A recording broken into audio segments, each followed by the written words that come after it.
व्यवस्था बदलियो भन्नेहरूले अवस्था राम्ररी बदल्न नसक्नु दुःखद कुरा हो।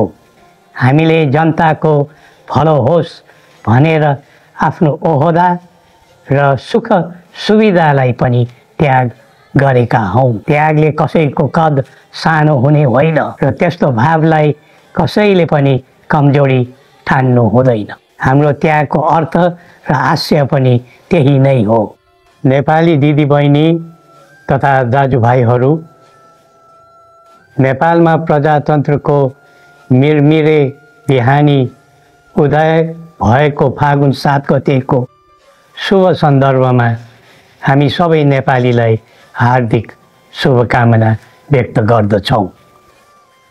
प्रजातन्त्र स्थापनाका निम्ति उदारता दर्शाइ बक्सिने हाम्रो जिजु बुवाजु राष्ट्रपिता श्री 5 त्रिभुवनको सम्झना गर्दै यो अवसरमा मौसुफप्रति हामी श्रद्धा सुमन अर्पण गर्दछौँ। जनता र राजा मिलेर प्रजातन्त्रलाई सबल बनाउन लागि परेको इतिहास साक्षी छ।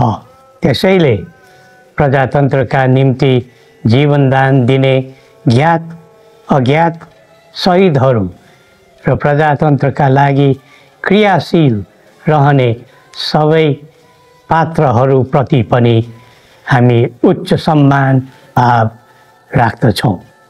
प्रजातन्त्र आजको युगको उत्तम शासन पद्धति हुनुपर्ने हो। आम जनताको मन मगज र मतका आधारमा देशको विधि व्यवस्था तथा मान्यता अनुसार राज्य सञ्चालन गर्ने सर्वमान्य आदर्श पनि हुनु पर्दथ्यो। यसबाट हामी कोही विमुख छैनौँ। राष्ट्रभित्रका हरेक वर्ग समूह वा व्यक्तिको हक अधिकारको संरक्षण गर्दै प्रतिष्ठा तथा प्रगति अघि बढाउने प्रजातन्त्र सबैको प्रिय व्यवस्था हुनु पर्दथ्यो। यसमा कहीँ कसैको शङ्का हुनु हुँदैन। प्रजातन्त्रको कुरा गर्दा हामीले यसलाई वाद विवाद द्वन्द्व विग्रह वा विरोध प्रतिरोधको अर्थले मात्र बुझ्नु हुँदैन। यस प्रणालीलाई हामीले समाज मैत्री र जनहितैषीको रूपमा पनि हेर्नु पर्दछ। सुन्दर शब्द आकर्षक आदर्शले मात्र प्रजातन्त्र सार्थक हुने होइन। कर्म र व्यवहारमा प्रजातन्त्रलाई उतार्ने सेवाभाव र सही प्रजातान्त्रिक आचरण हुनु पर्दछ। सबैको पहिचान हुनु पर्दछ। सबैको अस्तित्व सुरक्षित हुनु पर्दछ। निषेधको दृष्टिकोण राख्ने राजनीतिले प्रजातन्त्रलाई बलियो बनाउँदैन। पक्ष विपक्षको अहङ्कार आफ्नै खालको स्वार्थ तथा हटवादले पनि प्रजातन्त्रलाई गतिशील बनाउन सक्दैन। आज देशको इतिहास मेटिँदै गएको छ। नेपालको अस्तित्व नासिँदै गएको छ। नेपालका होनहार जनशक्ति दिनहुँ ताती लागेर देशबाट बाहिरिँदै गएका छन्। नेपालीको पसिना आफ्नो माटोमा होइन अन्तै पोखिरहेको छ। जन्मदै नेपालीको शिरमा हजार होइन लाखको ऋणभारको बोझ छ। हाम्रा कल कारखाना व्यापार व्यवसाय निरन्तर धराशायी बन्दैछ। हुँदा हुँदा हाम्रा शिक्षालयहरूमा समेत शिक्षक र विद्यार्थीहरू पातिलिँदै गएका छन्। नेपालको पद्धति, नीति र गतिविधि ठिक छैन। यहाँ बसेर केही हुँदैन। श्रम, सिप, चेतना र ज्ञान भएका हाम्रा नागरिकहरूमा त्यस प्रकारको भाष्य चलिरहेको छ। यस्ता कुराले प्रजातन्त्रलाई शोभनीय बनाउँदैन। प्रजातन्त्र आशा जगाउने प्रणाली हुनुपर्दछ।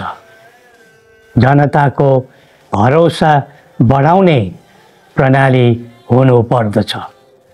प्रजातन्त्र फल्दै फुल्दै जाँदा हामी सबैको भाग्य र भविष्य चम्कन्छ भन्ने भावना जागृत गराउने हुनुपर्दछ। तर 3 दशक यताको हाम्रो स्थिति यस्तो छैन। आम जनताको मुहारमा मुस्कान ल्याउने, जनतालाई खुसी र सुखी बनाउने, सबैले खोजेको र हामीले चाहेर रोजेको पनि त्यही प्रजातान्त्रिक व्यवस्था हो। व्यवस्था बदलियो भन्नेहरूले अवस्था राम्ररी बदल्न नसक्नु दुःखद कुरा हो। हाम्रो यो नेपाल देश भक्त पुर्खाहरूले फलाएको र फुलाएको सुन्दर राष्ट्र हो।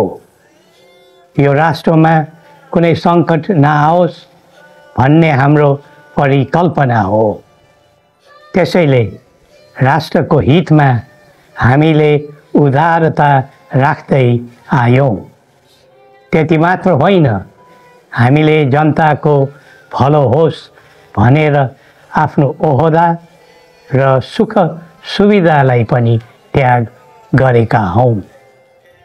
त्यागले कसैको कद सानो हुने होइन र त्यस्तो भावलाई कसैले पनि कमजोरी ठान्नु हुँदैन। कतै कुनै पक्ष नगरी सबैलाई समेटेर जाने हाम्रो अभिलाषा हो। हाम्रो त्यागको अर्थ र आशय पनि त्यही नै हो। हाम्रो इतिहासलाई नाश गरेर र पहिचानको अपमान गरेर हामी उँभो लाग्दैनौँ भन्ने कुराको हेक्का राखेर हामी अघि बढौँ।